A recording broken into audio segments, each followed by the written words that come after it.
Hello student, welcome back to my Prayas class. आपका Prayas class में स्वागत है। हम लोग पढ़ रहे थे स्टूडेंट बीपीएससी टीआरई 4.0 का प्रैक्टिस सेट, और इसमें जो है हम लोग सब्जेक्ट पढ़ रहे थे, वो सब्जेक्ट पढ़ रहे थे हिंदी। तो जिनका भी अभी बीपीएससी टीआरई 4.0 में हिंदी टीजीटी पेपर 1 का एग्ज़ाम है, या जिनका भी 6 to 8 में हिंदी सब्जेक्ट है, उनके लिए जो है ये वीडियो इम्पॉर्टेंट है। तो इस वीडियो को जो है पूरा देखिएगा, और जो भी स्टूडेंट इस चैनल पे नए हैं, इस चैनल को जो है ज़रूर सब्सक्राइब कीजिएगा। इसमें टोटल जो है 18 सेट दिया हुआ है स्टूडेंट, जिसमें से जो है हम लोग प्रैक्टिस सेट नंबर 12 तक पढ़ चुके हैं। तो जो भी स्टूडेंट उसको नहीं पढ़े हैं, वो पिछले वाले वीडियो में जाके पढ़ सकते हैं। और आज जो है हम लोग पढ़ेंगे स्टूडेंट, वो पढ़ेंगे प्रैक्टिस सेट नंबर 13। और प्रैक्टिस सेट नंबर 13 में जो है वही क्वेश्चन दिया हुआ है जो बीपीएससी टीआरई 1 में जो है क्वेश्चन पूछा गया था। तो ये क्वेश्चन जो है ये जो है प्रैक्टिस सेट जो है प्रीवियस ईयर क्वेश्चन का जो है प्रैक्टिस सेट है। तो ये क्वेश्चन जो है बीपीएससी टीआरई 1 के एग्जाम में पूछा गया था 9, 10 में जो है।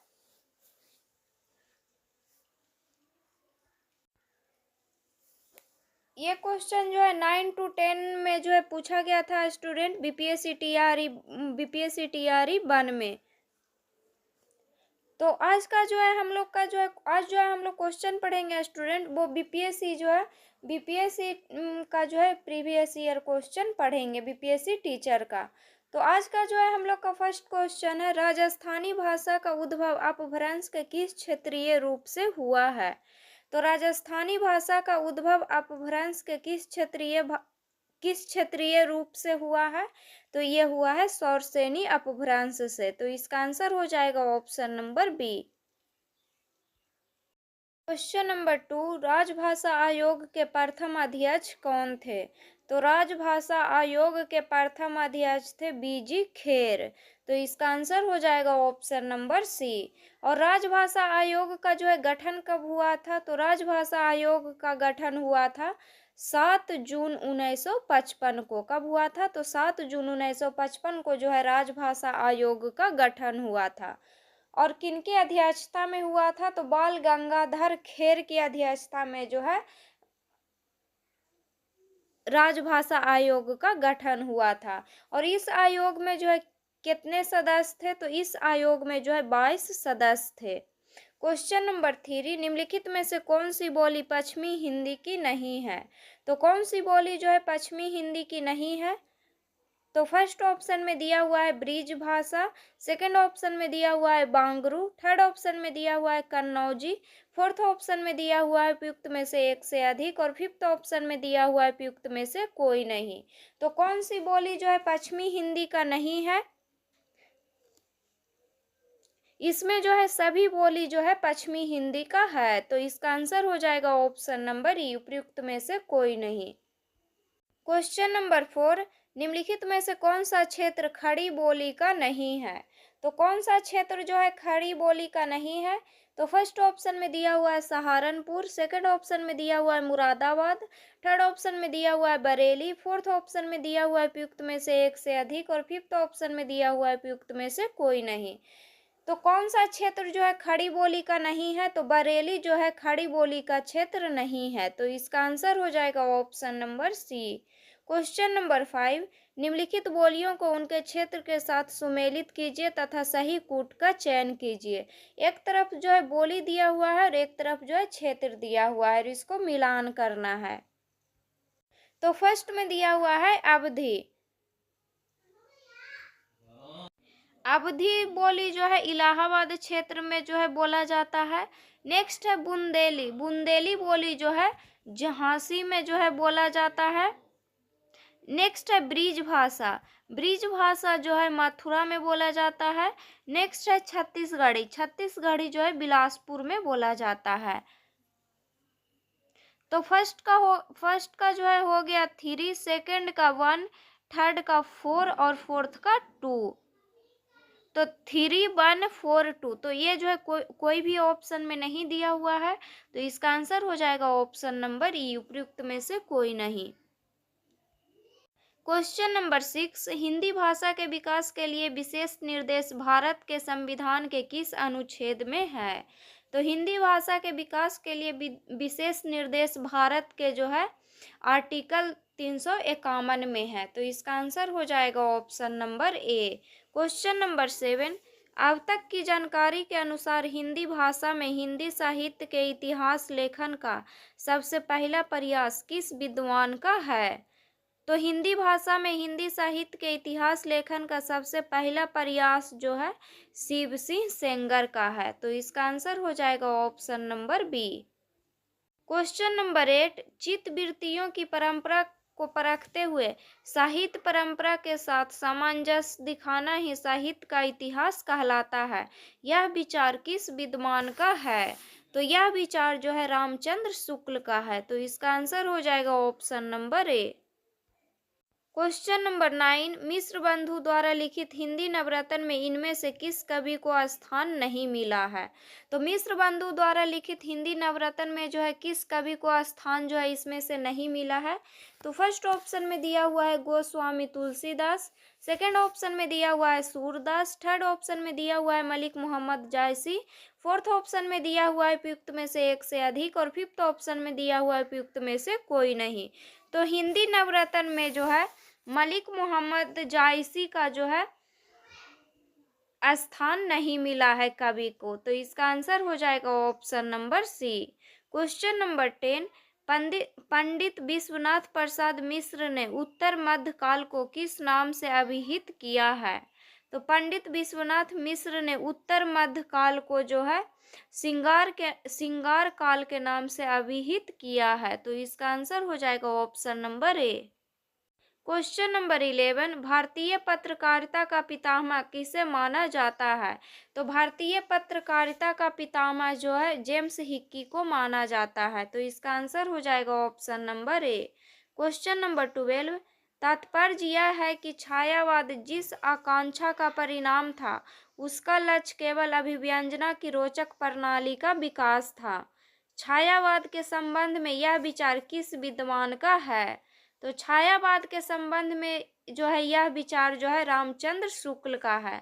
तो इसका आंसर हो जाएगा option number C. Question number 13, इनमें से किस जैन कवि को अपभ्रंश का वाल्मीकि कहा जाता है?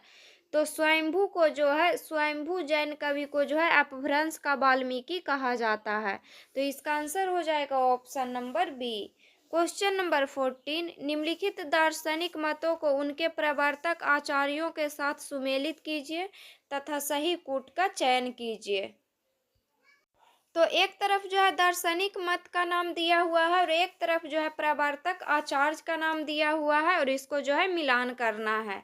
तो फर्स्ट में दिया हुआ है विशिष्ट द्वैतवाद। तो विशिष्ट द्वैतवाद के प्रवर्तक कौन थे? तो इसके प्रवर्तक थे विशिष्ट द्वैतवाद के प्रवर्तक थे रामानुजाचार्य। नेक्स्ट है शुद्ध द्वैतवाद। शुद्ध द्वैतवाद के प्रवर्तक कौन थे? तो इसके प्रवर्तक थे वल्लभाचार्य। नेक्स्ट है अद्वैतवाद। अद्वैतवाद के प्रवर्तक कौन थे? तो इसके प्रवर्तक थे शंकराचार्य। नेक्स्ट है द्वैताद्वैतवाद। द्वैताद्वैतवाद के प्रवर्तक कौन थे? तो इसके प्रवर्तक थे निम्बकाचार्य। तो इसमें जो है फर्स्ट का हो गया 2, सेकंड का 4, थर्ड का 1 और फोर्थ का 3। तो इसमें जो है कोई भी ऑप्शन में नहीं दिया हुआ है। तो इसका आंसर हो जाएगा ऑप्शन नंबर ई, उपयुक्त में से कोई नहीं। क्वेश्चन नंबर 15, प्रगतिवाद केवल साम्यवादी मार्ग को ही अपनाने के लिए विवश है, जबकि प्रगतिशील किसी भी वाद विशेष से आबद्ध नहीं होता। यह विचार किस विद्वान का है? तो यह विचार जो है गणपति चंद्र गुप्त का है। तो इसका आंसर हो जाएगा option number C. Question number 16, प्रपदवाद के अंतर्गत इनमें से किस रचनाकार का नाम सम्मिलित नहीं है? तो प्रपदवाद के अंतर्गत में जो है किस रचनाकार का नाम जो है इसमें सम्मिलित नहीं है? तो नंद किशोर आचार्य का जो है नाम सम्मिलित नहीं है। तो इसका आंसर हो जाएगा option number B. Question number 17, Shamsher मुर्श के कवि हैं किसी विजन के नहीं, यह कथन किस विद्वान का है? तो शमशेर जो है मुर्श के कवि हैं किसी विजन के नहीं, यह कथन जो है यज्ञ का है। तो इसका आंसर हो जाएगा option number A.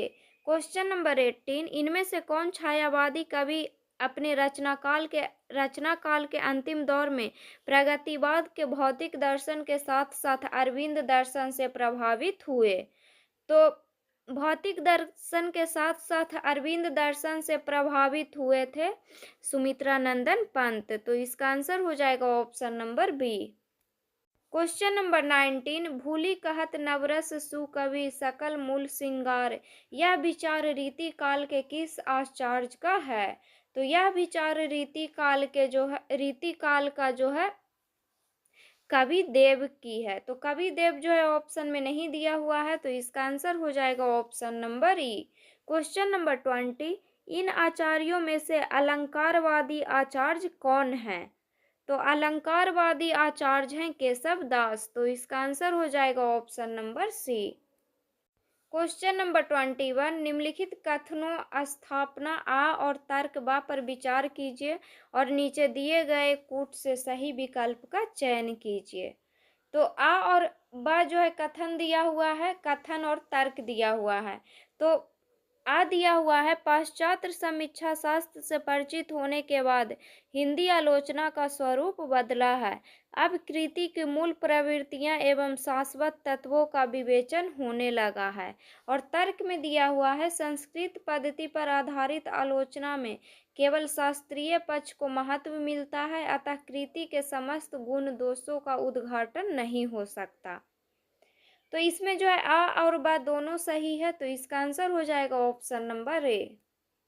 Question number 22, इनमें से कौन मनोवैज्ञानिक उपन्यासकार नहीं है? तो कौन जो है इसमें मनोवैज्ञानिक उपन्यासकार नहीं है? तो यशपाल जो है नहीं है। तो इसका आंसर हो जाएगा option number B. Question number 23, Premchand के किस उपन्यास में विधवा समस्या है? तो प्रेमचंद के उपन्यास कर्म भूमि में जो है विधवा समस्या है। तो कर्म भूमि जो है ऑप्शन में नहीं दिया हुआ है, तो इसका आंसर हो जाएगा ऑप्शन नंबर ई, उपयुक्त में से कोई नहीं। क्वेश्चन नंबर 24, जयशंकर प्रसाद के किस नाटक में तलाक और पुनर्विवाह की समस्या है? तो जयशंकर प्रसाद के प्रसिद्ध नाटक ध्रुव स्वामिनी में जो है तलाक और पुनर्विवाह की समस्या का जिक्र है। तो इसका आंसर हो जाएगा option number B. Question number 25, आधुनिक काल में गद्य का आविर्भाव सबसे प्रधान घटना है, यह कथन किसका है? तो यह कथन जो है रामचंद्र शुक्ल का है। तो इसका आंसर हो जाएगा option number C. Question number 26, Kalidas के शकुंतला नाटक का खड़ी बोली में अनुवाद किसने किया? तो कालिदास के शकुंतला नाटक का खड़ी बोली में अनुवाद किसने किया? तो ये जो है किए थे राजा लक्ष्मण सिंह। तो इसका आंसर हो जाएगा option number A. Question number 27, Mohan Rakesh के किस नाटक में टूटते पारिवारिक मूल्यों का चित्रण है? तो मोहन राकेश के जो है आधे अधूरे नाटक में जो है टूटते पारिवारिक मूल्यों का चित्रण है। तो आधे अधूरे जो है ऑप्शन में नहीं दिया हुआ है, तो इसका आंसर हो जाएगा ऑप्शन नंबर ई, उपयुक्त में से कोई नहीं। क्वेश्चन नंबर 28, कौमुदी महोत्सव एकांकी किस सम्राट के काल को चित्रित करती है? तो कौमुदी महोत्सव एकांकी जो है सम्राट चंद्रगुप्त के काल को चित्रित करती है। तो इसका आंसर हो जाएगा option number C. Next question है, इनमें से कौन प्रगतिवादी परंपरा का कहानीकार नहीं है? तो कौन जो है प्रगतिवादी परंपरा का कहानीकार नहीं है? तो ईला चंद्र जोशी जो है प्रगतिवादी परंपरा के कहानीकार नहीं हैं। तो इसका आंसर हो जाएगा option number A. Question number 30, जिंदगी और गुलाब के फूल यह प्रसिद्ध कहानी संकलन किसका है? तो जिंदगी और गुलाब के फूल यह प्रसिद्ध कहानी संकलन उषा प्रिय बदा का है। तो उषा प्रिय बदा जो है ऑप्शन में नहीं दिया हुआ है, तो इसका आंसर हो जाएगा ऑप्शन नंबर ई, उपयुक्त में से कोई नहीं। क्वेश्चन नंबर 31, पंडित प्रताप नारायण मिश्र और बालकृष्ण भट्ट ने हिंदी गद्य साहित्य में वही काम किया जो अंग्रेजी में एडिसन और स्टील ने किया, यह विचार किसका है? तो यह विचार जो है रामचंद्र शुक्ल का है। तो इसका आंसर हो जाएगा option number B. Question number 32, निर्वैयिकता का सिद्धांत किसका है? तो यह सिद्धांत जो है इलियट का है। तो इसका आंसर हो जाएगा option number C. Question number 33, साहित्य का उद्देश्य विरेचन किसने माना है? तो साहित्य का उद्देश्य विरेचन जो है अरस्तु को माना है। तो इसका आंसर हो जाएगा option number A. Question number 34, Bharat मुनि के रस सूत्र की अनुमतिवाद पर आश्रित व्याख्या किस आचार्य की है? तो भरत मुनि के रस सूत्र की अनुमतिवाद पर आश्रित व्याख्या जो है आचार्य शंकुक की है। तो शंकुक जो है ऑप्शन में नहीं दिया हुआ है, तो इसका आंसर हो जाएगा ऑप्शन नंबर ई, उपयुक्त में से कोई नहीं। और बीपीएससी आयोग ने जो है इस प्रश्न को डिलीट कर दिया है।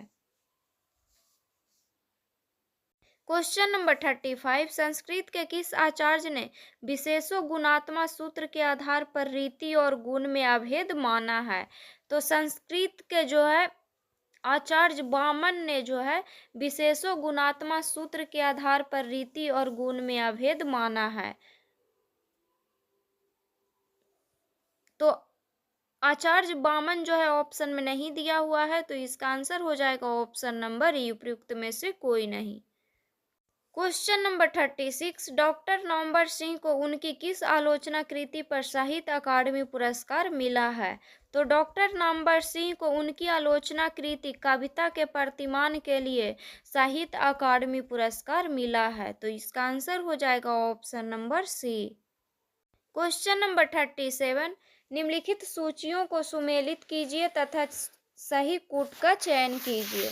तो सूची 1 में जो है प्रवर्तक का नाम दिया हुआ है और सूची 2 में जो है संप्रदाय का नाम दिया हुआ है और इसको जो है मिलान करना है। फर्स्ट में दिया हुआ है भारत मुनि। भारत मुनि जो है कौन संप्रदाय के प्रवर्तक हैं? तो भारत मुनि जो है रस संप्रदाय के प्रवर्तक हैं। नेक्स्ट है आनंद वर्धन जो है ध्वनि संप्रदाय के प्रवर्तक हैं। नेक्स्ट है कुंतक जो है वक्रोक्ति संप्रदाय के प्रवर्तक हैं। नेक्स्ट है बामन जो है रीति संप्रदाय के प्रवर्तक हैं। तो इसका आंसर हो जाएगा ऑप्शन नंबर बी। फर्स्ट का हो गया 4, सेकंड का 1, थर्ड का 2 और फोर्थ का 3। नेक्स्ट क्वेश्चन है क्वेश्चन नंबर 38, क्रोचे के अभिव्यंजनावाद को वक्रोक्ति सिद्धांत का विलायती संस्करण किसने कहा है? तो क्रोचे के अभिव्यंजनावाद को वक्रोक्ति सिद्धांत का विलायती संस्करण जो है आचार्य शुक्ल ने कहा है। तो आचार्य शुक्ल जो है ऑप्शन में नहीं दिया हुआ है, तो इसका आंसर हो जाएगा option number A. Question number 39, स्त्री विमर्श पर आधारित तब्दील निगाहें किस लेखिका की कृति है? तो ये जो है मैत्रेयी पुष्पा की कृति है। तो इसका आंसर हो जाएगा option number B. Question number 40, दलित साहित्य का सौंदर्य शास्त्र नामक कृति के लेखक हैं?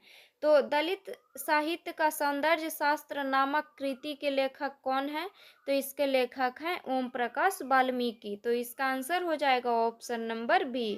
क्वेश्चन नंबर 41, आदिवासी विमर्श पर आधारित आदिवासियों का संसार नामक पुस्तक के लेखक हैं? तो आदिवासियों का संसार नामक पुस्तक के लेखक कौन है? तो इसके लेखक हैं आशा सुषमा किस्कू। तो आशा सुषमा किस्कू जो है ऑप्शन में नहीं दिया हुआ है, तो इसका आंसर हो जाएगा ऑप्शन नंबर ई, उपयुक्त में से कोई नहीं। क्वेश्चन नंबर 42, संदेश यहाँ मैं नहीं स्वर्ग का लाया, इस भूतल को ही स्वर्ग बनाने आया, उपयुक्त पंक्तियों के रचयिता हैं? तो उपयुक्त पंक्ति के रचयिता कौन है? तो इस पंक्ति के रचयिता है मैथिली शरण गुप्त। तो मैथिली शरण गुप्त जो है ऑप्शन में नहीं दिया हुआ है, तो इसका आंसर हो जाएगा ऑप्शन नंबर ई। क्वेश्चन नंबर 43, रामधारी सिंह दिनकर को उनकी किस कृति पर भारतीय ज्ञानपीठ पुरस्कार प्राप्त हुआ है? तो रामधारी सिंह दिनकर को जो है उर्वशी कृति पर जो है भारतीय ज्ञानपीठ पुरस्कार प्राप्त हुआ है। तो इसका आंसर हो जाएगा ऑप्शन नंबर सी। और उनको जो है ज्ञानपीठ पुरस्कार जो है कब मिला था? तो उर्वशी के लिए जो है उनको ज्ञानपीठ पुरस्कार जो है 1972 ईस्वी में मिला था। क्वेश्चन नंबर 44, निम्नलिखित में से कौन सा रासो ग्रंथ छंदों का अजायब घर कहलाता है? तो पृथ्वीराज रासो जो है ग्रंथ छंदों का अजायब घर कहलाता है। तो इसका आंसर हो जाएगा option number B. Question number 45, Kabir उलटवासियों के विशेषज्ञ माने जाते हैं। इससे पहले उलटवासियों किस साहित्य में प्राप्त होती है? तो इससे पहले उलटवासियों जो है सिद्ध साहित्य में प्राप्त होती है। तो इसका आंसर हो जाएगा option number C. Question number 46, Maithili Sharan Gupt को राष्ट्र कवि की उपाधि किसने दी? तो मैथिली शरण गुप्त को राष्ट्र कवि की उपाधि दिए थे महात्मा गांधी। तो इसका आंसर हो जाएगा option number A. Question number 47, निम्नलिखित कृतियों को उनके रचनाकारों के साथ सुमेलित कीजिए तथा सही कूट का चयन कीजिए। तो एक तरफ जो है कृति का नाम दिया हुआ है और एक तरफ जो है रचनाकार का नाम दिया हुआ है और इसको जो है मिलान करना है। तो फर्स्ट में दिया हुआ है अकाल और उसके बाद। अकाल और उसके बाद कृति के रचनाकार कौन है? तो इसके रचनाकार हैं नागार्जुन। नेक्स्ट है कलगी बाजरे की। कलगी बाजरे की के रचनाकार कौन है? तो इसके रचनाकार हैं अज्ञेय। नेक्स्ट है गीत फरोश। गीत फरोश के रचनाकार कौन है? तो इसके रचनाकार हैं भवानी प्रसाद मिश्र। नेक्स्ट है ब्रह्म राक्षस। ब्रह्म राक्षस के रचनाकार कौन है? तो इसके रचनाकार हैं मुक्तिबोध। तो इसका आंसर हो जाएगा ऑप्शन नंबर बी। फर्स्ट का हो गया 4, सेकंड का 3, थर्ड का 2 और फोर्थ का 1। क्वेश्चन नंबर 48, एक आदमी रोटी बेलता है, एक आदमी रोटी खाता है, एक तीसरा आदमी भी है जो ना रोटी बेलता है और ना रोटी खाता है। उपयुक्त पंक्तियां धूमिल की किस कविता से है? तो ये पंक्ति जो है धूमिल का जो है पट कथा से है। तो यह जो है ये पंक्ति जो है कविता पट कथा से है। तो पट कथा जो है ऑप्शन में नहीं दिया हुआ है। तो इसका आंसर हो जाएगा ऑप्शन नंबर ई, उपयुक्त में से कोई नहीं। क्वेश्चन नंबर 49, कमलेश्वर द्वारा रचित कहानी नहीं है। तो कमलेश्वर द्वारा रचित कहानी जो है कौन नहीं है? तो एक और जिंदगी जो है कमलेश्वर द्वारा रचित कहानी नहीं है। एक और जिंदगी कहानी के कहानीकार हैं मोहन राकेश। तो इसका आंसर हो जाएगा option number A. Question number 50, Chandragupta नाटक में दृश्यों की कुल संख्या है। तो चंद्रगुप्त नाटक में दृश्यों की कुल संख्या 44 है। तो इसका आंसर हो जाएगा option number B. Question number 51, Shekhar Ek Jivani उपन्यास के नायक के चरित्र की प्रमुख विशेषता है। तो शेखर एक जीवनी उपन्यास के नायक के चरित्र की प्रमुख विशेषता क्या है? तो कठोरता है। तो कठोरता जो है ऑप्शन में नहीं दिया हुआ है। तो इसका आंसर हो जाएगा ऑप्शन नंबर ई, उपयुक्त में से कोई नहीं। क्वेश्चन नंबर 52, महामाया हजारी प्रसाद द्विवेदी के किस उपन्यास की पात्र है? तो ये जो है बाणभट्ट की आत्मकथा का पात्र है। तो इसका आंसर हो जाएगा option number C. Question number 53, ग्रैंगिन कहानी के लेखक हैं। तो ग्रैंगिन कहानी के लेखक कौन है? तो इस कहानी के लेखक हैं अज्ञेय। तो अज्ञेय जो है ऑप्शन में नहीं दिया हुआ है। तो इसका आंसर हो जाएगा ऑप्शन नंबर ई, उपयुक्त में से कोई नहीं। क्वेश्चन नंबर 54, बहुत कम कहानी लिखकर भी सर्वाधिक लोकप्रियता प्राप्त कहानीकार इनमें से कौन है? तो बहुत कम कहानी लिखकर भी सर्वाधिक लोकप्रियता प्राप्त कहानीकार है चंद्रधर शर्मा गुलेरी। तो इसका आंसर हो जाएगा option number B. Question number 55, प्रजातंत्र और लोकतंत्र के नाम पर हमारे चारों ओर फलने फूलने वाली राजनीतिक संस्कृति के प्रतिनिधि पात्र वैद्य जी किस उपन्यासकार की सृष्टि है? तो प्रजातंत्र और लोकतंत्र के नाम पर हमारे चारों ओर फलने फूलने वाली राजनीतिक संस्कृति के प्रतिनिधि पात्र वैद्य जी उपन्यासकार श्री लाल शुक्ल की कृति है। तो श्री लाल शुक्ल जो है ऑप्शन में नहीं दिया हुआ है। तो इसका आंसर हो जाएगा ऑप्शन नंबर ई, उपयुक्त में से कोई नहीं। क्वेश्चन नंबर 56, अमृतलाल नागर का कौन सा उपन्यास महाकवि सूरदास पर आधारित है?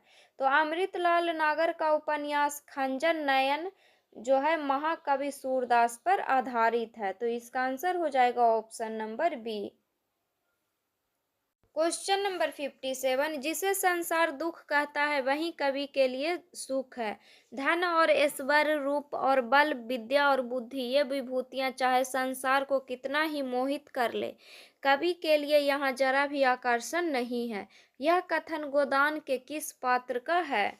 तो यह कथन गोदान के जो है मेहता पात्र का है। तो इसका आंसर हो जाएगा option number A.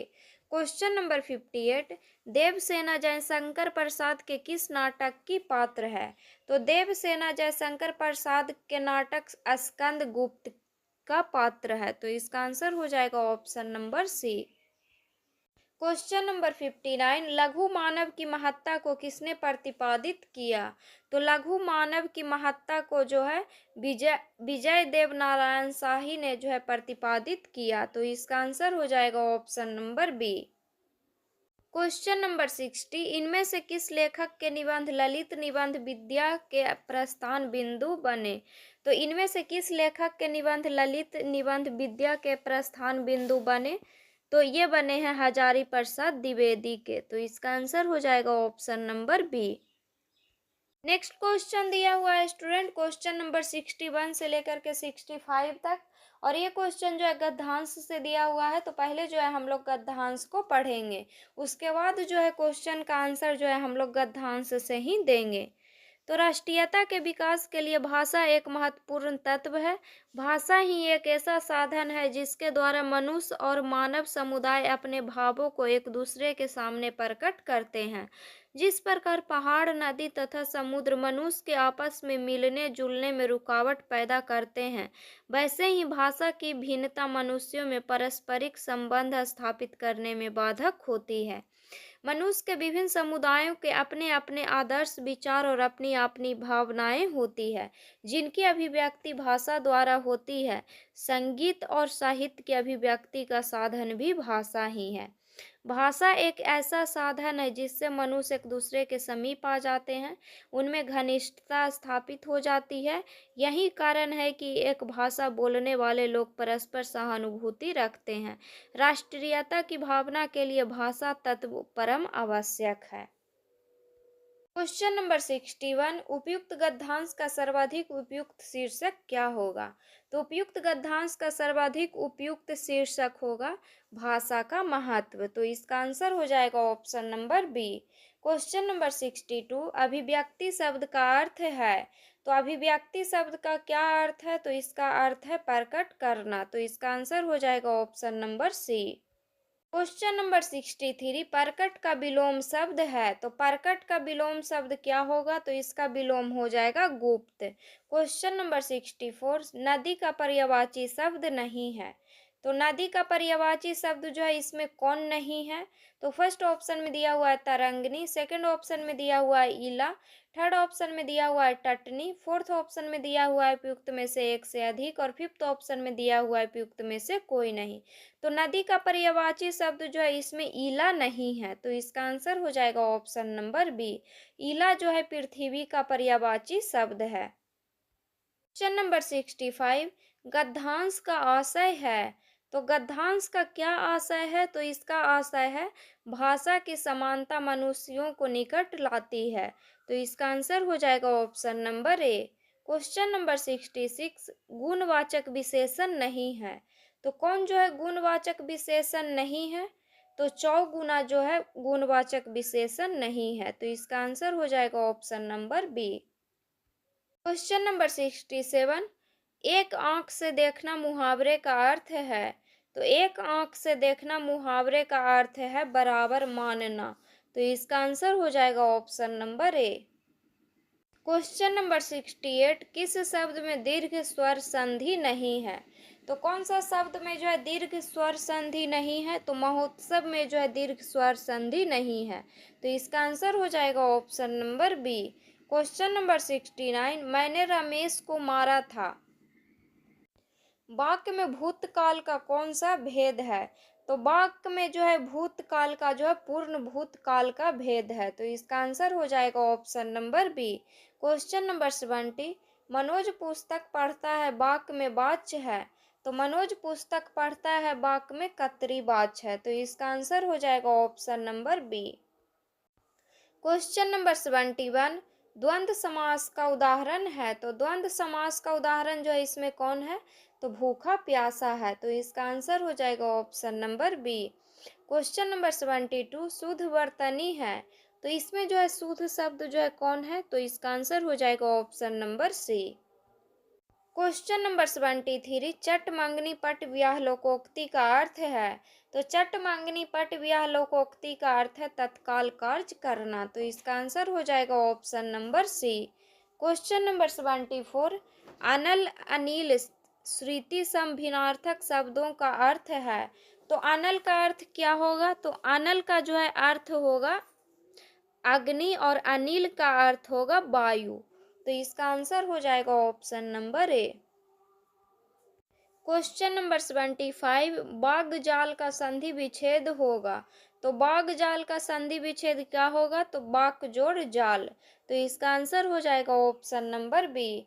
Question number 76, अप्रत्यय से युक्त शब्द नहीं है। तो अप्रत्यय से युक्त शब्द जो है कौन नहीं है? तो कुलीन जो है नहीं है। तो इसका आंसर हो जाएगा option number C. Question number 77, अशुद्ध वाक्य है। तो इसमें जो है कौन जो है अशुद्ध वाक्य है? तो फर्स्ट ऑप्शन में दिया हुआ है आज दिन सबसे अच्छा है। तो ये शुद्ध है। नेक्स्ट ऑप्शन में दिया हुआ है मैं प्रातः काल के समय घूमने जाता हूँ। तो ये जो है अशुद्ध वाक्य है। शुद्ध वाक्य जो है इसका क्या होगा? तो इसका जो है शुद्ध वाक्य होगा मैं प्रातः काल घूमने जाता हूँ। तो इसका आंसर हो जाएगा option number B. Question number 78, अस्पताल में मरीज की मृत्यु हो जाने के बाद जब डॉक्टर इलाज के लिए आया, लोगों ने कहा कि वर्ष रिक्त स्थान के पूर्ति के लिए उपयुक्त लोकोक्ति है। तो यहाँ पे जो है कौन सा लोकोक्ति जो है भरा जाएगा? तो इस पे जो है लोकोक्ति भरा जाएगा का वर्षा जब कृषि सुखानी। तो इसका आंसर हो जाएगा option number A. Question number 79, द्विगु समास का प्रयोग किस वाक्य में हुआ है? तो द्विगु समास का प्रयोग जो है फर्स्ट ऑप्शन में दिया हुआ है मोहन के घर के निकट चौराहा है। तो इसमें जो है द्विगु समास का प्रयोग हुआ है। तो इसका आंसर हो जाएगा ऑप्शन नंबर ए, क्योंकि चौराहा जो है इसमें द्विगु समास है। क्वेश्चन नंबर 80, किस वाक्य में प्रेरणार्थक क्रिया का प्रयोग हुआ है? तो किस वाक्य में जो है प्रेरणार्थक क्रिया का प्रयोग हुआ है? तो पिता पुत्र से पत्र लिखवाता है। इस वाक्य में जो है प्रेरणार्थक क्रिया का प्रयोग हुआ है। तो इसका आंसर हो जाएगा ऑप्शन नंबर बी। तो बीपीएससी टीआरई 1 में जो है टीजीटी पेपर 1 बीपीएससी टीआरई 1 के एग्जाम में जो है हिंदी टीजीटी पेपर 1 में जो है इतना ही क्वेश्चन जो है पूछा गया था। तो उसको जो है हम लोग पढ़ चुके हैं। अब जो है हम लोग नेक्स्ट वीडियो में जो है जो टीआरई 2 में क्वेश्चन पूछा गया है उसको जो है हम लोग पढ़ेंगे। तो अगर वीडियो अच्छा लगे तो वीडियो को लाइक कीजिएगा, शेयर कीजिएगा और चैनल को सब्सक्राइब कीजिएगा। और जो भी स्टूडेंट इस चैनल पे नए हैं इस चैनल को जो है ज़रूर सब्सक्राइब कीजिएगा। और जिनका भी अभी बीपीएससी टीआरई 4.0 में हिंदी टीजीटी पेपर 1 का एग्ज़ाम है या जिनका भी 6 to 8 में हिंदी सब्जेक्ट है उनके लिए जो है ये हिंदी का प्रीवियस ईयर क्वेश्चन इम्पॉर्टेंट है। तो इसको जितना हो सके उतना आप रिवीजन कीजिएगा।